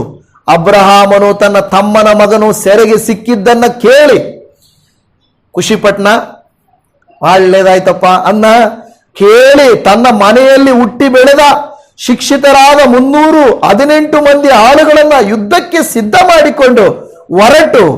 ಯಾರನ್ನ ಸಿದ್ಧ ಮಾಡಿದ? ಸೈನ್ಯ ಅಲ್ಲ, ಮನೆಯಲ್ಲಿ ಕೆಲಸ ಮಾಡೋರ್ನೆ ನಿಂತ್ಕೊಳ್ರಿ ಹೋಗೋಣ. ಮನೆಯಲ್ಲಿರೋ ಆಳುಗಳು ಎಷ್ಟು ಜನ ಇದ್ದಾರೆ ಇವನ ಹತ್ರ? 318 ಜನ ಆಳುಗಳು, ಕೆಲಸದವರಿದ್ದಾರಂತೆ ಆ ಕಾಲದಲ್ಲಿ. ಅಷ್ಟು ಜನರನ್ನ ಏನ್ ಮಾಡ್ತಾ ಇದ್ದಾನೆ? ಯುದ್ಧಕ್ಕೆ ಸಿದ್ಧ ಮಾಡ್ತಾ ಇದ್ದಾನೆ. ನೋಡಿ, ಎಂತ ಒಂದು ಆಶ್ಚರ್ಯಕರವಾದ ವಿಷಯ ಅಲ್ವಾ? ನೋಡಿ, ಕಷ್ಟ ಕಾಲಕ್ಕೆ ನಮ್ಮ ಮನೆಯಲ್ಲಿರೋರ್ನ ನಾವು ಏನ್ ಮಾಡಬೇಕು? ಉಪಯೋಗಿಸ್ಬೇಕು. ಒಂದು ಯುದ್ಧಕ್ಕೆ, ಒಂದು ಕಾರ್ಯಕ್ಕೆ, ಒಂದು ಕೆಲಸಕ್ಕೆ ನಾವು ಉಪಯೋಗಿಸ್ಬೇಕು. ಬರ್ರಿ ಹೋಗೋಣ ಎಂದು ಹೇಳಿ ಉಪಯೋಗಿಸಿ. ಓಕೆ, ಅವರು ಸಿದ್ಧ ಮಾಡಿಕೊಂಡು ಹೊರಟು ದಾನೂರಿನವರೆಗೆ ಹಿಂದಟ್ಟಿದನು. 15ನೇ ವಚನ ಹೇಳುತ್ತದೆ, ಆಗ ಅವನು ರಾತ್ರಿ ವೇಳೆಯಲ್ಲಿ ತನ್ನ ದಂಡನ್ನು 2 ಭಾಗ ಮಾಡಿದನು. 318ರಲ್ಲಿ ಏನ್ ಮಾಡಿದ್ರು? 2 ಭಾಗ ಮಾಡಿದ್ರು. 2 ಭಾಗ ಮಾಡಿ ತನ್ನ ಭಟರೊಡನೆ ಅವನ ಮೇಲೆ ಬಿದ್ದು ಒಡೆದು ದಮಸ್ಕ ಪಟ್ಟಣದ ಉತ್ತರದ ಕಡೆಯಲ್ಲಿರುವ ಹೋಬಾ ಊರಿನ ತನಕ ಅವರನ್ನ ಓಡಿಸಿದ್ರಂತೆ. ರಾಜನು ಅಪಹರಿಸಿದ್ದ ಎಲ್ಲ ವಸ್ತುಗಳನ್ನು ಅವನು ತೆಗೆದುಕೊಂಡಂದ್ರೆ ಅವನಿಗೋಸ್ಕರ ಅಲ್ಲ, ಅವನು ಕಿತ್ಕೊಂಡೋಗಿದ್ನಲ್ವಾ, ಅದೆಲ್ಲ ತೆಗೆದುಕೊಂಡನು. ತನ್ನ ತಮ್ಮನ ಮಗನಾದ ಲೋಟನನ್ನು ಅವನ ಆಸ್ತಿಯನ್ನು ಬಿಡಿಸಿಕೊಂಡದ್ದಲ್ಲದೆ ಸೆರೆಯಲ್ಲಿದ್ದ ಸ್ತ್ರೀಯರನ್ನು ಮಿಕ್ಕಾದವರನ್ನು ತೆಗೆದುಕೊಂಡು ಬಂದನು. ನೋಡಿ, ಇದು ಹಿನ್ನೆಲೆ. ಈ ತರ ಮಾಡಿಬಿಟ್ಟಿದ್ರು. ಆದರೆ ಅಬ್ರಹಾಮನು ತನ್ನ ಜೊತೆಯಲ್ಲಿದ್ದಂಥವ್ರನ್ನ ಕರ್ಕೊಂಡೋಗಿ ಯುದ್ಧ ಮಾಡಿ ಅವರ ಹತ್ರದೆಲ್ಲ ಕಿತ್ಕೊಂಡು ಇನ್ನೂ ಬೇರೆಯವ್ರನ್ನು ಕೂಡ ಬಿಡಿಸ್ಕೊಂಡು ಬರ್ತಾನೆ. ಅವನು ಅಲ್ಲಿಗೆ ಬಂದಾಗ 17ನೇ ವಚನಕ್ಕೆ ಬಂದಾಗ ಅಲ್ಲಿ ನಾವು ನೋಡ್ತೇವೆ, ಅದನ್ನು ಕಟ್ ಶಾರ್ಟ್ ಮಾಡಬೇಕಾದ್ರೆ ಅರಸನ ತಗ್ಗು ಎನಿಸಿಕೊಳ್ಳುವ ಶಾಗೆ ತಗ್ಗಿನಲ್ಲಿ ಏನ್ ಮಾಡಿದ್ರು, ಸೋದೋಮಿನ ರಾಜರು, ಸೋದೋಮಿನ ಅರಸನು, ಬೇರೆ ಅರಸರು ಅಲ್ಲಿಗೆ ಬರ್ತಾರೆ. ಈಗ ಡೀಲ್ ಮಾಡ್ಕೊಳಕ್ ಬರ್ತಾರೆ. ಆಯ್ತಪ್ಪ, ನಾವೆಲ್ಲ ಒಂದು ಕಡೆಯಿಂದ ಯುದ್ಧ ಮಾಡಿ ಎಲ್ಲ ಪಡ್ಕೊಂಡು ನಾವು ಬಂದಿದ್ದೀವಿ, ಪಡ್ಕೊಂಡು ಬಂದಿರುವಂತ ನಮ್ಮ ಆಸ್ತಿಯನ್ನ ನಿನಗೆ ಬೇಕಾದ್ರೆ ಕೊಟ್ಬಿಡ್ತೀವಿ. ಎಂತ ಡೀಲಿಂಗ್ ನೋಡಿ. ಈಗ ನೋಡಿ, ಮುಂದಕ್ಕೆ ಬರುವಾಗ 19ನೇ ವಚನ, ಅಬ್ರಹಾಮನನ್ನು ಆಶೀರ್ವದಿಸಿ, ನೀನು ಗೆದ್ದಿದೀಯಪ್ಪ, ನೀನು ನಿಜವಾಗಿ ಗ್ರೇಟು, ಆಶೀರ್ವದಿಸಿ ಭೂಮಿ ಆಕಾಶಗಳನ್ನು ನಿರ್ಮಾಣ ಮಾಡಿದ ಪರಾತ್ಪರನಾದ ದೇವರ ಆಶೀರ್ವಾದವು ಅಬ್ರಹಾಮನಿಗೆ ಆಗಲಿ. ಪರಾತ್ಪರನಾದ ದೇವರು ನಿನ್ನ ಶತ್ರುಗಳನ್ನು ನಿನ್ನ ಕೈಗೆ ಒಪ್ಪಿಸಿದ್ದಕ್ಕಾಗಿ ಆತನಿಗೆ ಸ್ತೋತ್ರ. ನೋಡಿ ಎಂತ ಮಾತು. ಇವತ್ತು ನಮ್ಮನ್ನ ಬೇರೆಯವರು ನೋಡಿ ಬೇರೆಯವರು ಆಶೀರ್ವದಿಸ್ಬೇಕು. ನಿಮ್ ದೇವರು ನಿಮ್ಗೆ ಒಳ್ಳೇದು ಮಾಡ್ಲಪ್ಪ ಅನ್ಬೇಕು. ಏನನ್ಬೇಕು? ಅವ್ರು ನಂಬಿಲ್ಲ ದೇವ್ರನ್ನ, ಆದ್ರೂ ಅವ್ರು ಏನನ್ಬೇಕು? ನೀನು ಒಳ್ಳೆ ಮನಸ್ಸಿಗೆ, ನೀನು ಮಾಡೋ ಕೃತ್ಯಕ್ಕೆ ದೇವರು ನಿನ್ನನ್ನು ಆಶೀರ್ವದಿಸಲಿ ಅಂತ ಹೇಳ್ಬೇಕು. ಅಲ್ಲಿ ಹೇಳ್ತದೆ, ನಿನ್ನ ಕೈಗೆ ನಿನ್ನ ಶತ್ರುಗಳನ್ನು ಒಪ್ಪಿಸಿದ್ದಾನೆ. ಅಬ್ರಹಾಮನು ತಾನು ಗೆದ್ದು ತಂದಿದ್ದ ಎಲ್ಲ ವಸ್ತುಗಳಲ್ಲಿ 10ನೇ ಒಂದು ಭಾಗವನ್ನ ಅವನಿಗೆ ಕೊಟ್ಟನು. ಯಾರು ಹೊಗಳಿದ್ದಕ್ಕೆ ಅವನಿಗೊಂದು ಭಾಗ ಕೊಟ್ಬಿಟ್ಟ. ಈಗ ಸೋದೋಮಿನ ಅರಸನು ಅಬ್ರಹಾಮನಿಗೆ ಹೇಳ್ತಾ ಇದ್ದಾನೆ, ನೀನು ಬಿಡಿಸಿದ ಜನರನ್ನ ನನಗೆ ಒಪ್ಪಿಸು, ಆಸ್ತಿಯನ್ನ ತಕೋ. ಡೀಲ್ ಮಾಡಿ ಕೇಳ್ತಾ ಇದ್ದಾನೆ, ನನಗೆ ನೀ ಯಾರನ್ನ ಕೊಡು? ಜನರನ್ನ ಕೊಡು, ಆಸ್ತಿ ನೀನ್ ತಗೋ. ಇವಾಗ ನಮ್ಮ ಮುಂದೆ ಈ ಪ್ರಶ್ನೆ ಬಂದ್ರೆ, ಒಂದು ವ್ಯಕ್ತಿ ಇದ್ದಾನೆ, ವಸ್ತುಗಳಿದ್ದಾವೆ, ಇಲ್ಲವೇ ಆಸ್ತಿ ಇದೆ, ವ್ಯಕ್ತಿ ಇದ್ದಾನೆ. ಕೋಟಿ ಕೋಟಿ ಹಣ ಒಂದು ಪಕ್ಕದಲ್ಲಿ, ವ್ಯಕ್ತಿ ಇವಾಗ ಏನ್ ಮಾಡ್ಬಿಟ್ಟಿದ್ದಾರೆ, ಹಣಕ್ಕೋಸ್ಕರ ತನ್ನವರನ್ನು ಹಿಡ್ಕೊಡಕ್ಕೆ ರೆಡಿ ಇರ್ತಾರೆ. ಹೌದಲ್ವಾ? ನಮಗ್ ಮುಖ್ಯ ಏನು? ದುಡ್ಡು. ಯಾರಾದ್ರೆ ಏನಾಗಿದೆ, ಜೊತೆಯಲ್ಲಿರೋರೇ ಕೆಲವು ಸಾರಿ ಮೋಸ ಮಾಡಿ, ಕೆಲವರು ಜೊತೆಯಲ್ಲಿರೋರೇ ಹೇಳ್ಕೊಟ್ಟು ಚೆನ್ನಾಗಿರುತ್ತೆ ಮಾಡ್ರಿ, ಇದು ಬಿಸ್ನೆಸ್ ಮಾಡ್ರಿ, ಇಲ್ಲಿ ಬಡ್ಡಿ ಕೊಡ್ರಿ, ಇಲ್ಲಿ ಇನ್ವೆಸ್ಟ್ಮೆಂಟ್ ಮಾಡ್ರಿ ಎಲ್ಲ ಹೇಳ್ಕೊಡ್ತಾರೆ. ಆಮೇಲೆ ಅವರಿಗೆ ತೊಂದರೆ ಆದಾಗ ನನಗೇನಾಗಬೇಕಾಗೈತೆ, ಹೋಗಿರೋದು ಅವ್ರದ್ದು ತಾನೇ ಅಂತ ಹೇಳಿ ಖುಷಿಯಾಗಿರ್ತಾರೆ. ಇಲ್ಲಿ ಅಬ್ರಹಾಮನಿಗೊಂದು ಆಪ್ಷನ್ ಬರ್ತಾ ಇದೆ, ವ್ಯಕ್ತಿಗಳನ್ನ ಕೊಡು, ವಸ್ತುಗಳನ್ನ ತಗೋ. ಅಂದ್ರೆ ಅದರ ಅರ್ಥ ಆಸ್ತಿ ತಗೋ, ಆ ವ್ಯಕ್ತಿಗಳ ಜನರನ್ನ ನನಗೆ ಕೊಡು ಅಂತ ಕೇಳ್ತಾನೆ. ಸಾಧಾರಣವಾಗಿ ಮನುಷ್ಯರಾದ್ರೆ ಏನ್ ಮಾಡ್ತಾರೆ, ಅಬ್ಬಾ ಯುದ್ಧ ಮಾಡಿದ್ದಕ್ಕೂ ಸಾರ್ಥಕ ಆಯ್ತಪ್ಪ, ನನ್ನ ಜನರನ್ನ ಕರ್ಕೊಂಡ್ ಬಂದಿದ್ದಕ್ಕೂ ಸಾರ್ಥಕ ಆಯ್ತಪ್ಪ, ಇವಾಗ ಈ ಜನರಿಂದ ನನಗೇನಾಗ್ಬೇಕಾಗೈತೆ, ಇನ್ನೂ ಅವರ ಹತ್ರದೆಲ್ಲ ಕೊಳ್ಳೆ ಹೊಡ್ಕೊಂಡು ಬಂದಿರೋದೆಲ್ಲ ಕೊಡ್ತಾ ಇದ್ದಾರೆ, ನೀನು ಬಿಡಿಸಿದ ಜನರನ್ನ ನನಗೆ ಒಪ್ಪಿಸು, ಆಸ್ತಿಯನ್ನ ನೀನೇ ತಗೋ ಅಂತ ಹೇಳ್ತಾನೆ. ನೋಡಿ, ಆಸ್ತಿ ಆಸೆ ಉಳ್ಳವರು, ಒಂದು ವೇಳೆ ಹಣದ ಆಸೆ ಉಳ್ಳವರಾದರೆ ಏನ್ ಮಾಡ್ತಾರೆ, ಒಳ್ಳೇದಾಯ್ತಪ್ಪ ಜನರು ಹೋದ್ರೆ ಹೋಗ್ಲಿ, ನನಗೆ ಆಸ್ತಿ ಮುಖ್ಯ. ಆದರೆ ಪ್ರಿಯ ದೇವ ಜನವೇ, ನಾವು ಮೋಸದಿಂದ ಸಂಪಾದನೆ ಮಾಡಿದ್ದು ಯಾವುದಾದ್ರೂ, ಕಳ್ಳತನದಿಂದ, ವಂಚನೆಯಿಂದ, ವಿನಾಕಾರಣ ಏನಾದರೂ ನಾವು ಬಾಧೆಪಟ್ಟು ಕಷ್ಟಪಟ್ಟು ಎಷ್ಟು ವೇದನೆ ಪಟ್ಟು ಸಂಪಾದಿಸಿಟ್ರೂ ಕೂಡ ಅದೇನು ಹೇಳ್ತಾರಲ್ಲ, ಜಿಪುಣನ ಕೂಡಿಟ್ಟಿದ್ದು, ಜೇನುಳ ಕೂಡಿಟ್ಟಿದ್ದು ಪರರ ಪಾಲಾಗುತ್ತಂತೆ. ಕೇಳಿಸ್ಕೊಂಡಿದ್ದೀರಾ? ಜೇನುಳ ಕೂಡಿಸಿದ್ದು, ಜಿಪುಣ ಕೂಡಿಸಿದ್ದು ಪರರ ಪಾಲಾಗುತ್ತೆ, ಯಾವತ್ತೂ ಅವುಗಳಿಗಾಗಲ್ಲ ಅಂತೆ. ಜೇನು ಅವುಗಳಿಗೇನು ಪ್ರಯೋಜನ ಇಲ್ಲ ಜೇನುತುಪ್ಪದಿಂದ. ಜಿಪುಣನ ಅಷ್ಟೇ ಕೂಡಿಟ್ಟಿದ್ದು ಹಾಗೇನೆ. ಜಿಪುಣನ ಹಾಗಾದ್ರೆ ಅತಿ ಆಸೆ ಪಡುವವನು ಹಾಗೇನೆ. ಯಾರಾದ್ರೂ ಅತಿ ಆಸೆ ಪಟ್ಟು ನನಗೆಲ್ಲಾ ಬೇಕು, ನಾನೆಲ್ಲಾ ತಗೋಬೇಕು ಅಂತ ಹೇಳಿದ್ರೆ ಅದೆಲ್ಲವನ್ನ ಹೊಂದಿಕೊಳ್ಳುವುದರಿಂದ ಯಾವ ಪ್ರಯೋಜನವೂ ಇಲ್ಲ. ಮಾರ್ಕನು ಬರೆದ ಸುವಾರ್ತೆ 8ನೇ ಅಧ್ಯಾಯ 36ನೇ ವಚನದಲ್ಲಿ ಹೇಳುತ್ತದೆ, ಒಬ್ಬ ಮನುಷ್ಯನು ಲೋಕವನ್ನೆಲ್ಲ ಸಂಪಾದನೆ ಮಾಡಿಕೊಂಡರೂ ಪ್ರಾಣ ನಷ್ಟಪಟ್ಟರೆ ಅವರಿಗೇನು ಪ್ರಯೋಜನ ಏನು? ಅವನಿಗೇನು ಪ್ರಯೋಜನ? ಅವನಿಗೆ ಪ್ರಯೋಜನವೇನು ಅಂತ ದೇವರು ವಾಕ್ಯ ಕೇಳ್ತಾ ಇದೆ. ಹಲ್ಲೆಲೂಯಾ. ಇವತ್ತು ನನ್ನ ಪ್ರಿಯ ದೇವಜನವೇ, ನಾನು ಹೇಳುತ್ತಿರುವ ಉದ್ದೇಶವೇನೆಂದರೆ, ದೇವರು ನಿಮಗೆ ಕೊಡುವ ವರ, ದೇವರು ನಿಮಗೆ ಕೊಟ್ಟ ದಾನ ಉಳಿತದೆ ಹೊರತು ಮಿಕ್ಕಿದ್ದು ನಮಗೆ ಉಳಿಯೋದಿಲ್ಲ. ಅಬ್ರಹಾಮನಿಗೆ ಸೊದೋಮಿನ ಅರಸ ಹೇಳ್ತಾ ಇದ್ದಾರೆ, ತಗೋ ಆಸ್ತಿ ಎಲ್ಲ ತಗೋ, ಆಸ್ತಿ ಎಲ್ಲ ತಗೋ. ಆಲ್ರೆಡಿ ಈಗ ಅಬ್ರಹಾಮನ ಆಸ್ತಿ ಏನಾದ್ರೂ ಹೋಗಿದ್ಯಾ? ಅಬ್ರಹಾಮನ ಆಸ್ತಿ ಏನಾದ್ರೂ ಹಾಳಾಗಿದ್ಯಾ? ಹಾಳಾಗಿಲ್ಲ. ಇವಾಗ ಇನ್ನೂ ಆಸ್ತಿ ಬಂದ್ರೆ ಯಾರಿಗ್ ಬೇಡ ಅಂತಾರೆ? ಹೌದಲ್ವಾ? ಇನ್ನೂ ಆಸ್ತಿ ಬಂದ್ರೆ ಇನ್ನೂ ಇವಾಗ ಡಬಲ್ ಆಗ್ಬಿಡುತ್ತೆ ಅವನಿಗೆ. ಬೇರೆಯವ್ರ ಲೋಟಂದು ಅವಂದು ಇವಂದು ಎಲ್ಲ ಕಿತ್ಕೊಂಡು ಬಂದಿದ್ದಾರೆ. ಇವಾಗ ನೀನ್ ತಗೋ ಅಂತ ಹೇಳ್ತಾ ಇದ್ದಾರೆ. ಅರ್ಥ ಆಗ್ತಾ ಇದೆಯಾ? ನೋಡಿ, ಲೋಟನು ತೆಗೆದುಕೊಂಡು ಚೆನ್ನಾಗಿದ್ದವನೀಗ ಅವನ ಆಸ್ತಿನೂ ಬರ್ತಾ ಇದೆ. ನೋಡಿ, ದೇವರು ಅವಕಾಶ ಹೇಗೆ ಕೊಡ್ತಾ ಇದ್ದಾನಂದ್ರೆ, ಅಬ್ರಹಾಮನು ತಗೋಪ್ಪ ಅಂತ ಹೇಳಿದ್ದು ಈಗ ಬೇರೆಯವರು ಈಗ ತಗೋ ಅಂತ ಅಬ್ರಹಾಮನಿಗೆ ಕೊಡ್ತಾ ಇದ್ದಾರೆ. ಅಬ್ರಹಾಮನ್ ಏನ್ ಮಾಡ್ಬೋದಾಗಿತ್ತು? ಅಯ್ಯೋ ಸಂತೋಷ ಪಟ್ಟು, ಆಯ್ತಪ್ಪ ನನಗೆ ಸಿಕ್ತಪ್ಪ ಅಂತ ಖುಷಿ ಪಡ್ಬೋದಾಗಿತ್ತು. ಆದ್ರೆ ಅಬ್ರಹಾಮನ್ ಹಂಗೆ ಮಾಡಲಿಲ್ಲ. ಇಲ್ಲಿ ಏನ್ ಮಾಡ್ತಾನೆ ನೋಡಿ, ಅಬ್ರಹಾಮನು ಅವನಿಗೆ 23ನೇ ವಚನದಲ್ಲಿ ಹೇಳ್ತದೆ, ಒಂದು ದಾರವನ್ನಾಗಲಿ ಕೆರೆದ ಬಾರನ್ನಾಗಲಿ ನಿನ್ನದರಲ್ಲಿ, ಬೇರೆಯವರದಲ್ಲಿ ನನಗೆ ಯಾವುದು ಬೇಡ, ನಿನ್ನದರಲ್ಲಿ ಒಂದನ್ನು ಯಾವುದನ್ನು ತೆಗೆದುಕೊಳ್ಳುವುದಿಲ್ಲವೆಂದು ಹೇಗೆ ಪ್ರಮಾಣ ಮಾಡ್ತಾ ಇದ್ದಾನೆ? ಭೂಮಿ ಆಕಾಶಗಳನ್ನು ನಿರ್ಮಾಣ ಮಾಡಿದ ಪರಾತ್ಪರ ದೇವರಾಗಿರುವ ಯೆಹೋವನ ಕಡೆಗೆ ಕೈ ಎತ್ತಿ ಪ್ರಮಾಣ ಮಾಡುತ್ತೇನೆ ಎಂದು ಹೇಳಿದನು. ಹಲ್ಲೆಲೂಯಾ. ಅಬ್ರಹಾಮನು, ಅಲ್ಲಿ ಮುಂದಿನ ವಾಕ್ಯ ಗಮನಿಸಿರಿ, ಬಹಳ ಮುಖ್ಯವಾದ ವಾಕ್ಯ.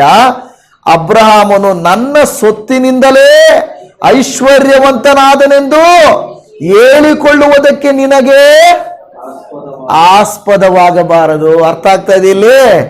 ನನಗೆ ಏನು ಬೇಡ.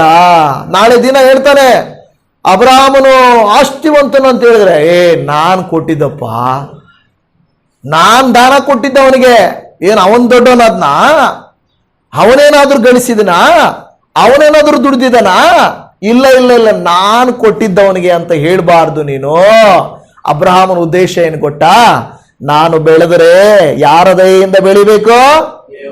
ದೇವರ ದಯದಿಂದ ಬೆಳಿಬೇಕು. ದಾನ ದೇವ್ರು ಕೊಡ್ಬೇಕು ನನಗೆ. ವರ ಕೊಟ್ರೆ ಮನುಷ್ಯ ಅಲ್ಲ ಕೊಡ್ಬೇಕಾಗಿರೋದು ನನಗೆ. ಯಾರು ಕೊಡ್ಬೇಕು? ದೇವ್ರು ಕೊಡ್ಬೇಕು. ಅದು ನೋಡಿ, ಅಬ್ರಹಾಮನ ಒಂದು ಮಾತು ನೋಡ್ರಿ, ಬಹಳ ನಮಗೆ ಒಳ್ಳೆ ಪಾಠ. ನೀನು ನಾನು ಕೊಟ್ಟೆ ಅಂತ ಹೇಳ್ಕೊಂಡು ನನ್ನ ದೇವರಿಗೆ ಅವಮಾನ ಆಗ್ಬಾರ್ದು. ನೀನ್ ಏನು ನನಗೆ ಬೇಡ, ನೀನೇನು ನನಗೆ ಕೊಡಬೇಡ. ಇವತ್ತು ಕೆಲವರು ಹಾಗೆ ಮಾಡ್ತಾರೆ. ಸೈತಾನನು ಯೇಸು ಸ್ವಾಮಿಗೆ ಇದೇ ಮಾತನ್ನು ಹೇಳಿದ್ರು, ಸಕಲ ಐಶ್ವರ್ಯವನ್ನು ಕ್ಷಣ ಮಾತ್ರದಲ್ಲಿ ತೋರಿಸಿ ನೀನ್ ನನಗೆ ಅಡ್ಡ ಬಿದ್ರೆ ಇವೆಲ್ಲ ನಿನಗೆ ಕೊಡ್ತೇನೆ ಅಂತ ಹೇಳಿದ್ರು. ಯೇಸು ಸ್ವಾಮಿಗೂ ಸೈತಾನ ಮಧ್ಯೆ ನಡೆದಂಥದ್ದು ಯಾರಾದ್ರೂ ನೋಡಿದ್ರ? ಈಗ ಯೇಸು ಸ್ವಾಮಿ ಕಾಲಕ್ಕೆ ಬಿದ್ದುಬಿಟ್ಟಿದ್ರೆ ಎಲ್ಲ ಐಶ್ವರ್ಯ ಸಿಗ್ತಾ ಇತ್ತು, ಲೋಕದ ಐಶ್ವರ್ಯ. ಆದ್ರೆ ಸೈತಾನ ಹೇಳ್ಬೋದು, ಯಾರು ನೋಡ್ತಾ ಇಲ್ಲ, ನಾನು ಯಾರಿಗೂ ಹೇಳಲ್ಲ. ನೋಡಿ, ಕೆಲವರು ಏನ್ ಮಾಡ್ತಾರೆ, ಈ ರೀತಿಯಾಗಿ ಮೋಸ ಮಾಡ್ತಾರೆ. ನಾನು ಯಾರಿಗೂ ಹೇಳಲ್ಲ, ಯಾರಿಗೂ ಗೊತ್ತಿಲ್ದಿರ ಮಾಡು, ಇದನ್ನ ಯಾರಿಗೂ ತಿಳಿದಿರ ಮಾಡು, ನಾನೇನು ಹೇಳ್ತೀನ, ನಿನ್ ಪಡ್ಕೋ ಅಂತ ಹೇಳ್ಬೋದು. ಆದರೆ ಪ್ರಿಯ ದೇವಜನವೇ, ಅದು ನೇರವಾಗಿ ಆಗಲಿ, ಅದು ಪ್ರತ್ಯಕ್ಷವಾಗಲಿ ಪರೋಕ್ಷವಾಗಿ ಆಗಲಿ, ಗೊತ್ತಿದ್ದು ಆಗಲಿ ಗೊತ್ತಿಲ್ಲದೆ ಆಗಲಿ, ನಾವು ಯಾವಾಗಾದರೂ ಆಗಲಿ ದೇವರಿಂದ ವರವನ್ನ ಪಡ್ಕೊಳ್ಳಬೇಕೆ ಹೊರತು ದುಷ್ಟರಿಂದ ನಾವು ಬಂದದ್ದನ್ನ ಪಡ್ಕೊಳ್ಳಬಾರದು. ಏನಾದರೂ ಬಂದ್ರೆ ನನ್ನ ದೇವರಿಂದಾನೇ ಬರಬೇಕು. ಹಲ್ಲೆಲೂಯಾ. ಇವತ್ತು ನಾವು ಹೇಳಬೇಕು, ಯಾರಾದರೂ ಏನಾದರೂ ನೀನು ಹಂಗೆ ಮಾಡು, ಹಿಂಗೆ ಮಾಡು, ಹೀಗೆ ಮಾಡು, ನಾವು ಹೇಳಬೇಕು, ನಾನು ದೇವರಿಗೆ ಇಷ್ಟ ಇಲ್ಲದೆ ಇರೋದು ನಾನು ಮಾಡಲ್ಲ, ದೇವರಿಂದ ಬರದೇ ಇರೋದು ನನಗೆ ಬೇಡ. ನಾವು ಹೇಳ್ಬೇಕು ಆ ರೀತಿಯಾಗಿ, ದೇವರಿಂದ ಬರದೇ ಇರುವಂಥದ್ದು ನನಗೆ ಬೇಡ ಅಂತ ಹೇಳ್ಬೇಕು. ನಾನು ಹೇಳ್ತದೆ, ನಾನು ಐಶ್ವರ್ಯವಂತನಾದೆ, ನಿನ್ನಿಂದ ಐಶ್ವರ್ಯವಂತನಾದೆ ಅನ್ನುವಂತ ಆಸ್ಪದವಾಗಬಾರದು. ಆಳುಗಳು ತಿಂದಿದ್ದು ಹೊರತು ನನ್ನ ಜೊತೆಯವರಾದ ಅನೇರ ಎಷ್ಕೋಲ ಮಮ್ರಿಯರಿಗೆ ಬರತಕ್ಕ ಪಾಲು ಮಾತ್ರ ಇರಲಿ ಎಂದು ಹೇಳಿದನು. ಅವ್ರ ಜೊತೆ ಬಂದಿದ್ರಲ್ವ ಬೇರೆಯವರು, ಅವ್ರು ಬಂದಿದಾರಪ್ಪ, ಅವ್ರಿಗೆ ಬರಲಿ, ಆದ್ರೆ ನನಗೇನೂ ಬೇಡ. ಹಾಗಾದ್ರೆ ಅಬ್ರಹಾಮನು ಯಾಕೆ ಬಂದ ಯುದ್ಧಕ್ಕೆ? ಲೋಟನನ್ನ ಬಿಡಿಸ್ಕೊಳ್ಳಿಕ್ಕೆ ಬಂದಿದ್ದು. ಅವನನ್ನ ಬಿಡಿಸಿ, ಅವನ ಆಸ್ತಿ ಬಿಡಿಸಿ ಅವನಿಗೆ ಕೊಟ್ಟರೆ ಸಾಕು, ನನಗಿನ್ನೇನು ಬೇಕಾಗಿಲ್ಲ. ಇವತ್ತು ನನ್ನ ಪ್ರಿಯ ದೇವಜನವೇ, ಅಬ್ರಹಾಮನಂತೆ ನೀವು ನಾನು ಕೂಡ ನಾವು 16ನೇ ವಚನಕ್ಕೆ ನಾವು ನೋಡ್ತೇವೆ. 16ನೇ ವಚನ, ಆದಿಕಾಂಡ ಗ್ರಂಥ 14ನೇ ಅಧ್ಯಾಯ 16ನೇ ವಚನ. ರಾಜರು ಅಪಹರಿಸಿದ್ದ ಎಲ್ಲ ವಸ್ತುಗಳನ್ನು ಅವನು ತೆಗೆದುಕೊಂಡನು, ತನ್ನ ತಮ್ಮನಾದ ಲೋಟನನ್ನು ಅವನ ಆಸ್ತಿಯನ್ನು ಬಿಡಿಸಿಕೊಂಡದ್ದಲ್ಲದೆ ಎಲ್ಲರನ್ನೂ ಬಿಡಿಸ್ತಾನೆ ಅಂತ ನಾವು ನೋಡ್ತಾ ಇದ್ದೇವೆ. ಆಸ್ತಿ ಬಿಡಿಸ್ತಾನೆ, ಸೆರೆಯವರನ್ನ ಬಿಡಿಸ್ತಾನೆ, ಲೋಟನನ್ನ ಬಿಡಿಸ್ತಾನೆ. ಆದ್ರೆ ಅವನು ಹೇಳ್ತಾನೆ, ನನಗಿದರಲ್ಲಿ ಒಂದು ದಾರನೂ ಬೇಡ, ಚಪ್ಪಲಿಯ ಬಾರು ಕೂಡ ಬೇಡ, ಕೆರದ ಬಾರು ಕೂಡ ಬೇಡ ನನಗೆ. ಯಾಕೆ ಗೊತ್ತಾ? ನನಗೆ ದೇವರು ಎಷ್ಟೋ ಆಶೀರ್ವಾದ ಮಾಡಿದ್ದಾನೆ. ಹಲ್ಲೆಲೂಯಾ. ಇವತ್ತು ಆಶೀರ್ವಾದಕ್ಕೆ ನಿಜವಾದ ಆಶೀರ್ವಾದ, ಸುಳ್ಳಾದ ಆಶೀರ್ವಾದ ಸೈತಾನ್ ಕೂಡ ಕೊಡ್ತಾನೆ. ಸೈತಾನ್ ಕೂಡ ಹೇಳ್ತಾನೆ, ನನ್ನ ಕಾಲಿಗೆ ಬೀಳು, ಒಂದು ಸುಳ್ಳು ಹೇಳು, ಒಂದು ಮೋಸ ಮಾಡು, ಒಂದು ಕೆಟ್ಟದನ್ನ ಮಾಡು, ನಾನು ಕೊಡ್ತೀನಿ ಅಂತ. ಇವತ್ತೆಷ್ಟು ಜನರು ಹೋಗ್ತಾ ಇಲ್ಲ ಆ ರೀತಿಯಾಗಿ. ಆಸ್ತಿ ಮಾಡಕ್ಕೆ, ಹಣ ಮಾಡಕ್ಕೆ, ಹೆಸರು ಮಾಡಕ್ಕೆ ಎಷ್ಟು ಜನ ಹೋಗ್ತಾ ಇಲ್ಲ. ಒಂದು ಸುಳ್ಳು ಹೇಳು, ಒಂದು ಮೋಸ ಮಾಡು, ಒಂದು ವಂಚನೆ ಮಾಡು, ಹಣ ಮಾಡು, ಖಂಡಿತ ಸೈತಾನ್ ಕೊಡ್ತಾನೆ. ಆದರೆ ದೇವರು ಹೇಳೋದು ಒಳ್ಳೆ ದಾನ, ಒಳ್ಳೆ ಆಶೀರ್ವಾದ. ದೇವರು ಕೊಟ್ಟಿದ್ದು ಸ್ವಲ್ಪವಾದರೂ ಸಾಕು, ದುಷ್ಟನು ಕೊಟ್ಟಿದ್ದು ಜಾಸ್ತಿ ಬೇಡ. ಅದಕ್ಕೆ ದಾವೀದನು ಹೇಳ್ತಾನೆ, ದುಷ್ಟರ ಅರಮನೆಯಲ್ಲಿ ವಾಸಿಸುವುದಕ್ಕಿಂತ ಬಡವನ ಗುಡಿಸಲಲ್ಲಿ ವಾಸಿಸುವುದು ಲೇಸು. ಅರಮನೆ ನಮಗೆ ಬೇಡ. ಮೋಶೆ ಹಂಗೆ ಹೇಳ್ದ ಅಲ್ವಾ? ನೋಡ, ನಾನು ದೇವರ ಮಗ.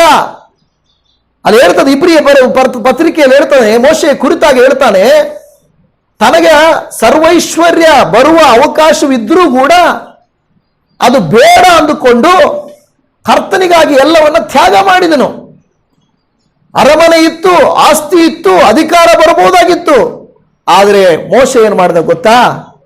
ಎಲ್ಲವನ್ನ, ಐಶ್ವರ್ಯವನ್ನ, ಸಕಲ ಐಶ್ವರ್ಯವನ್ನ ಮೋಶೆ ಏನು ಮಾಡ್ದ? ನನಗೆ ಬೇಡ ಎಂದು ಬಿಟ್ಟು ದೇವರನ್ನು ಹಿಂಬಾಲಿಸಿದ. ಅದರ ಪ್ರತಿಫಲ ಏನಾಯ್ತು ಗೊತ್ತಾ? ಮೋಶೆ ಅರಮನೆಯನ್ನು ಬಿಟ್ಟು ಅಡವಿಗಳಲ್ಲಿ ಮೇಕೆ ಮೇಯಿಸ್ತಾ ಇದ್ದಾನೆ. ಅರ್ಥ ಆಗ್ತಾ ಇದೆಯಾ? ಏನ್ ಮಾಡ್ತಾ ಇದ್ದಾನೆ? ಅರಮನೆಯನ್ನು ಬಿಟ್ಟು ಅಡವಿಯಲ್ಲಿ ಆಡುಗಳನ್ನು ಮೇಯಿಸ್ತಾ ಇದ್ದಾನೆ.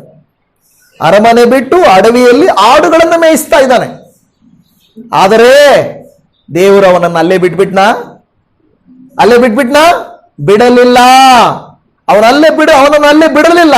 ಬದಲಾಗಿ ಅವನನ್ನ ಮತ್ತೆ ದೇವರು ಅನೇಕ ಜನರನ್ನ ಬಿಡಿಸಿಕೊಳ್ಳುವುದಕ್ಕಾಗಿ ಇನ್ನೂ 40 ವರ್ಷ ಅವನನ್ನ ಮಹಾನಾಯಕನನ್ನಾಗಿ ಉಪಯೋಗಿಸುವುದನ್ನು ನಾವು ನೋಡ್ತಾ ಇದ್ದೀವಿ. ಪ್ರಿಯ ದೇವಜನವೇ, ಇದು ವಾಕ್ಯವನ್ನು ಆಲಿಸುತ್ತಿರುವಂತ ನಿಮ್ಮ ನನ್ನ ಜೀವಿತದಲ್ಲಿ ಹಣಕ್ಕೆ ಪ್ರಾಮುಖ್ಯತೆ ಕೊಡೋದಲ್ಲ. ಹಣ ಕಳ್ಕೊಂಡ್ರು ಗಳಿಸ್ಬೋದು, ಗುಣ ಕಳ್ಕೊಂಡ್ರೆ ಕಳ್ಸಕ್ಕಾಗಲ್ಲ. ದೇವರ ಮುಂದೆ ಹಾಗೆ ನಾವಿರಬೇಕು. ದೇವರ ಮುಂದೆ ನಮ್ಮ ಗುಣವನ್ನ ಕಾಪಾಡಿಕೊಳ್ಳಬೇಕು. ಹಣಕ್ಕೆ ಪ್ರಾಮುಖ್ಯತೆಯನ್ನು ಕೊಡಬಾರದು. ಯಾರಾದರೂ ಬೈಬಲಲ್ಲಿ ದೇವರ ಮುಂದೆ ದೇವರನ್ನ ಬಿಟ್ಟು ಹಣವನ್ನ ಆಯ್ಕೆ ಮಾಡಿಕೊಂಡ್ರ? ಗೆಹಜಿ ಎಂಬವನೊಬ್ಬನಿದ್ದ. ಗೆಹಜಿ ಏನ್ ಮಾಡ್ದ? ತಾನೇನ್ ಮಾಡ್ಬಿಟ್ಟ? ಎಲೀಷನು ಬೇಡ ಅಂದಿದ್ದನ್ನ ಹಣಕ್ಕೋಸ್ಕರ ಓಡಿ ಹೋಗಿ ನಾಮಾನನ ಹತ್ರ ಕೇಳ್ತಾನೆ. ಅಯ್ಯೋ, ನಮ್ಮ ದಣಿ ಬೇಕು ಅಂತ ಹೇಳಿದ್ದಾನೆ, ನಮಗೆ ಹಣ ಕೊಡು ಅಂತ ಆಯ್ಕೆ ಮಾಡಿಕೊಂಡ. ಆದ್ರೆ ಗೆಹಜಿಗೆ ಏನಾಯ್ತು?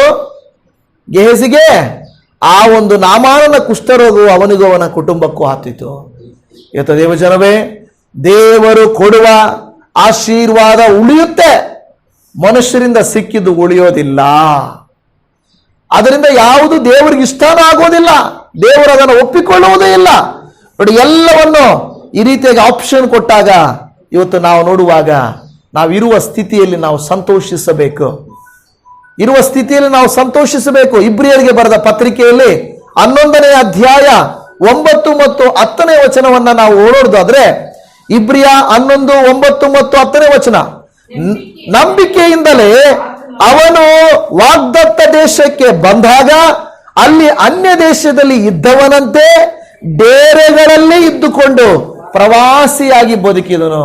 ದೇವರು ಅವನನ್ನ ಕರೆದಾಗ, ನಿನಗೆ ಪ್ಯಾಲೇಸ್ ಕೊಡ್ತೀನಿ ಬಾ, ನಿನಗೆ ಬೇಕಾದದ್ದನ್ನೆಲ್ಲ ಕೊಡ್ತೀನಿ ಬಾ ಅಂತ ಕರೀಲಿಲ್ಲ. ಅವನು ಕೇಳಲೂ ಇಲ್ಲ ಅಬ್ರಹಾಮನು. ಹೇಗೆ ವಾಸ ಮಾಡಿದನಂತೆ ಅವನು? ಅನ್ಯ ದೇಶದಲ್ಲಿ ಇದ್ದವನಂತೆ. ಅನ್ಯ ದೇಶದಲ್ಲಿದ್ದಾಗ, ಈಗ ನಾವು ಊರಿಗೆ ಹೋಗ್ತೀವಿ ಅಲ್ವಾ? ಈಗ ನೀವು ಯಾರಾದ್ರೂ ಊರಿಗೆ ಹೋಗ್ತೀರಾ, ಬೇರೆಯವ್ರ ಊರಿಗೆ ಹೋಗ್ತೀರಾ, ಹೆಂಗ್ ಹೋಗ್ತೀರಾ? ಎಲ್ಲ ಮನೆಯೆಲ್ಲ ಖಾಲಿ ಮಾಡ್ಕೊಂಡು ಹೋಗ್ತೀರಾ? ಖಾಲಿ ಮಾಡ್ಕೊಂಡು ಹೋಗ್ತೀರಾ?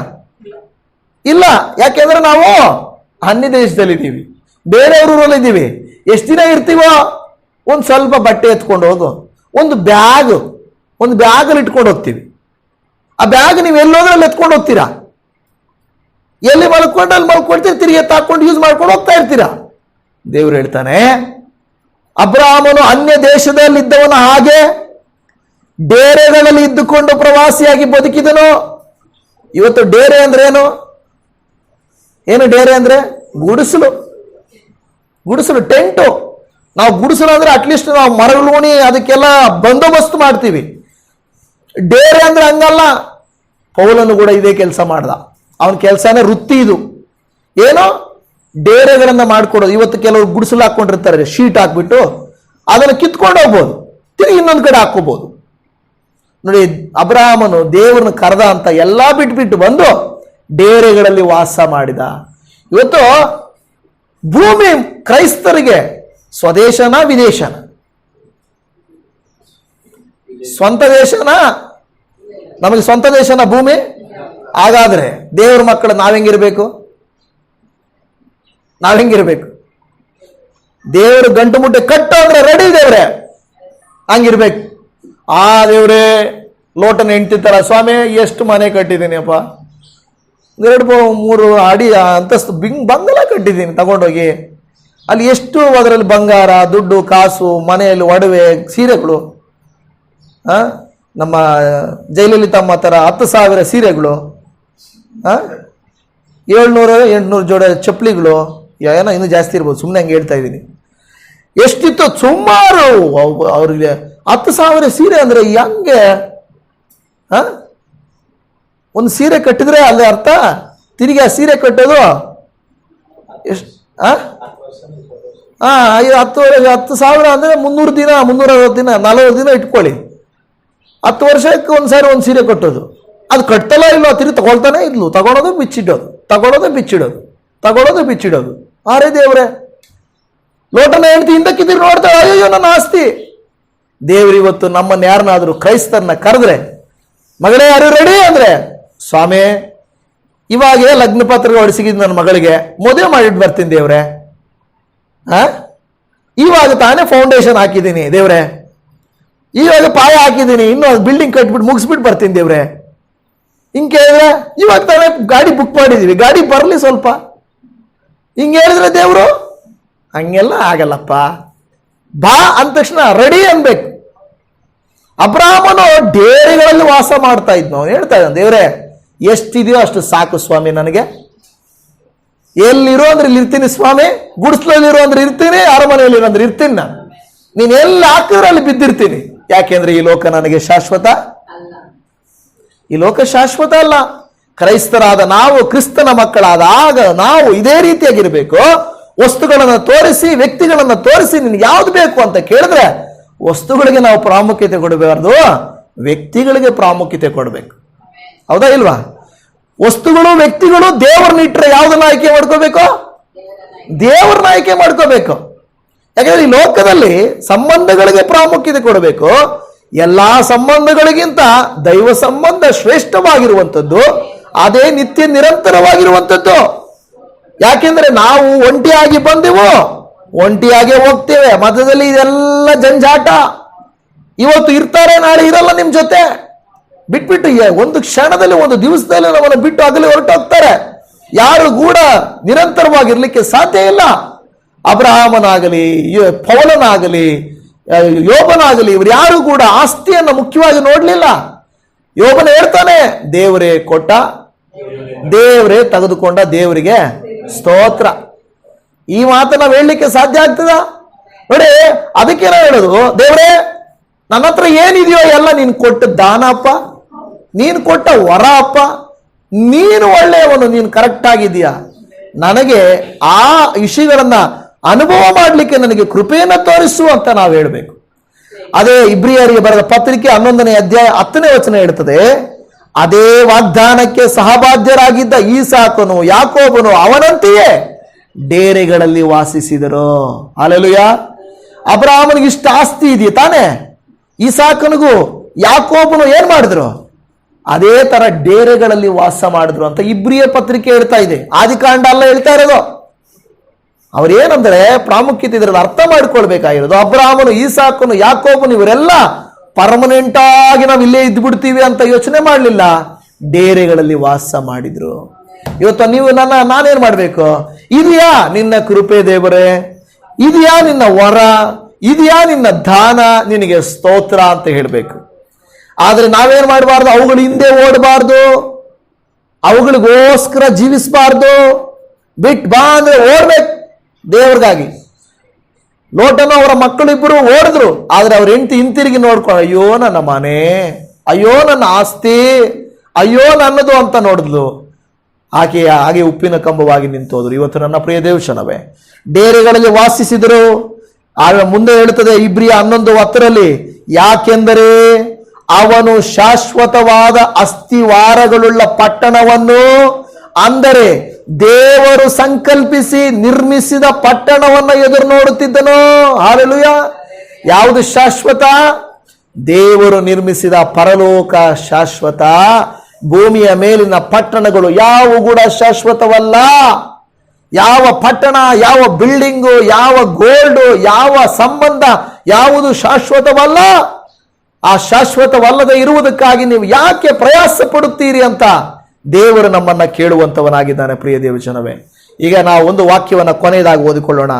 2 ಕೊರಿಂಥದವರಿಗೆ ಬರೆದ ಪತ್ರಿಕೆ 2ನೇ ಅಧ್ಯಾಯ 11ನೇ ವಚನದಲ್ಲಿ ಈ ರೀತಿಯಾಗಿ ಹೇಳುತ್ತದೆ, ಸೈತಾನನು ನಮ್ಮನ್ನ ವಂಚಿಸಿ ನಷ್ಟಪಡಿಸಬಾರದು. ಅದರ ಅರ್ಥ ಏನು ಗೊತ್ತಾ? ಸೈತಾನನು ನಮ್ಮನ್ನ ಏನ್ ಮಾಡ್ತಾನಂತೆ? ವಂಚಿಸ್ತಾನೆ. ಅಬ್ರಹಾಮನ ಜಾಗದಲ್ಲಿ ನಾವಿದ್ದಿದ್ರೆ ಲೋಟನನ್ನು ನೀವೇ ಇಟ್ಕೊಳ್ರಿ, ಆಸ್ತಿ ನಮಗೆ ಕೊಟ್ಬಿಡ್ರಪ್ಪ, ಆಸ್ತಿ ನನಗೆ ಕೊಟ್ಬಿಡ್ರಪ್ಪ ಅನ್ಬೋದಾಗಿತ್ತು ಅಲ್ವಾ?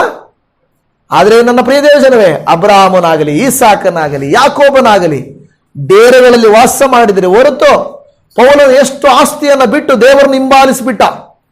ದೇವರು ನನಗೆ ಸಾಕು, ಮಿಕ್ಕಿದ್ದೆಲ್ಲ ವೇಸ್ಟು ಅಂದ್ಬಿಟ್ಟ. ಇವತ್ತು ನಾನು ಹೇಳೋದು ಅಂತ ಇಷ್ಟೇ ವಿಷಯ.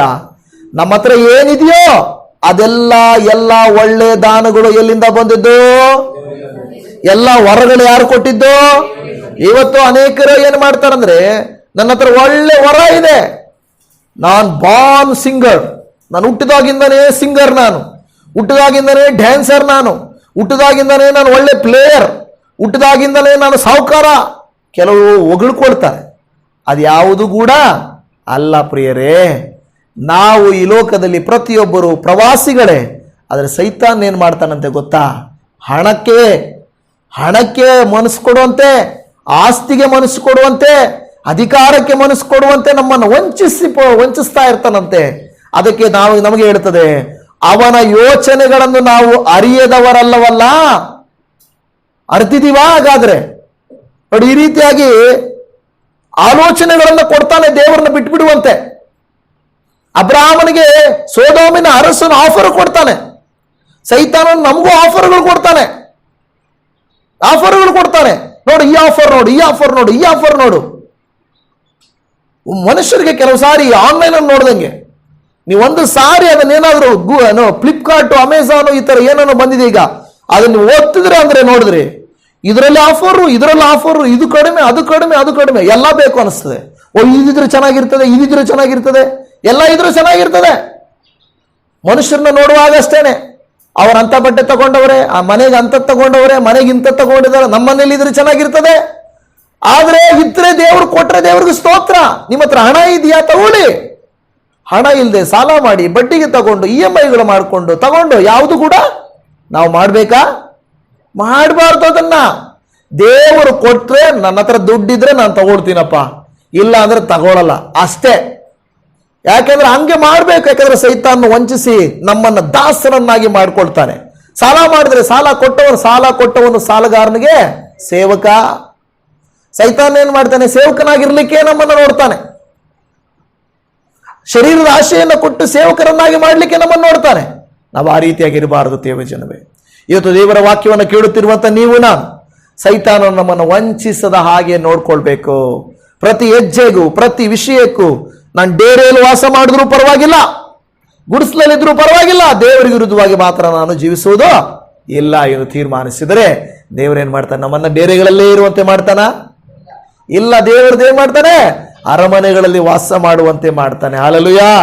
ನಮಗೆ ಬೇಕಾಗಿಲ್ಲ, ಆದರೂ ಹೇಳ್ತಾ ಇರೋದು ದೇವರು ಹಂಗೆ ನಮ್ಮನ್ನ ಬಡತನದಲ್ಲಿ ಇಡೋದಿಲ್ಲ. ಒಳ್ಳೆಯ ದಾನಗಳು, ಕುಂದಿಲ್ಲದ ಎಲ್ಲ ವರಗಳು ಎಲ್ಲಿಂದ ಬರ್ತವೆ ಅಂದ್ರೆ ಮೇಲಣಿನಿಂದ ಬರ್ತವೆ.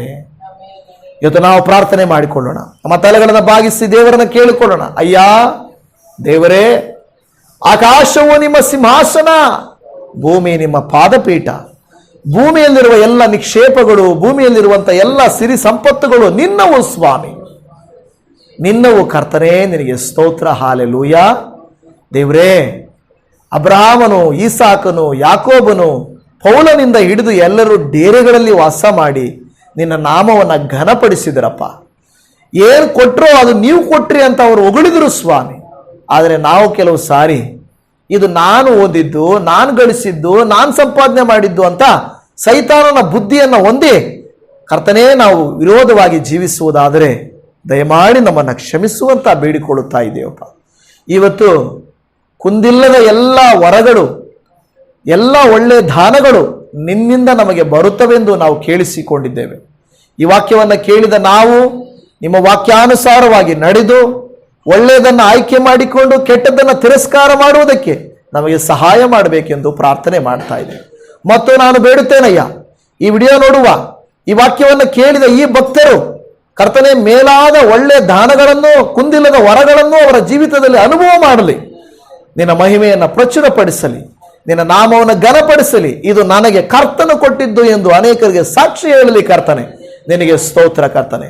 ಈ ವಾಕ್ಯವನ್ನು ಕೇಳಿ ತೀರ್ಮಾನ ತೆಗೆದುಕೊಂಡಿರುವಂಥ ನಮ್ಮೆಲ್ಲರನ್ನ ನೀವು ಆಶೀರ್ವಾದ ಮಾಡಿರಿ. ಬರುವ ದಿನಮಾನಗಳಲ್ಲಿ ಎಲ್ಲ ಪರಲೋಕದ ಆಶೀರ್ವಾದಗಳನ್ನು ನಮ್ಮೆಲ್ಲರ ಮೇಲೆ ಸುರಿಸಿಕೊಟ್ಟು ನಿನ್ನಿಂದ ನಾವು ಸಂತೋಷಪಟ್ಟು ಸಮಾಧಾನದಲ್ಲಿ ಜೀವಿಸುವಂತೆ ಸಂತೃಪ್ತಿಕರವಾದ ಜೀವಿತವನ್ನು ನಮಗೆ ದಯಪಾಲಿಸಿ ಕೊಡಬೇಕೆಂಬುದಾಗಿ ಪ್ರಾರ್ಥನೆ ಕೇಳಿದ ಕರ್ತರೇ ನಿನಗೆ ಸ್ತೋತ್ರ ಮಾಡುತ್ತೇವೆ. ಎಲ್ಲ ಮಹಿಮೆ ನಿನಗೆ ಸಲ್ಲಿಸುತ್ತಾ ಈ ದಿನವೆಲ್ಲ ನಮ್ಮ ಜೊತೆಯಲ್ಲಿದ್ದು ನಮ್ಮನ್ನು ಕಾಪಾಡು, ಆರೋಗ್ಯ ಕೊಡು, ಆಶೀರ್ವಾದ ಕೊಡು, ನಮ್ಮನ್ನು ನಮ್ಮ ಕುಟುಂಬಗಳನ್ನು ದೈವಿಕವಾಗಿ ನಡೆಸಿಕೊಳ್ಳುವ ಮಾರ್ಗಗಳನ್ನು ನಮಗೆ ತೋರಿಸಿಕೊಡುವಂತ ಪ್ರಾರ್ಥನೆ ಮಾಡ್ತಾ ಇದ್ದೇವೆ.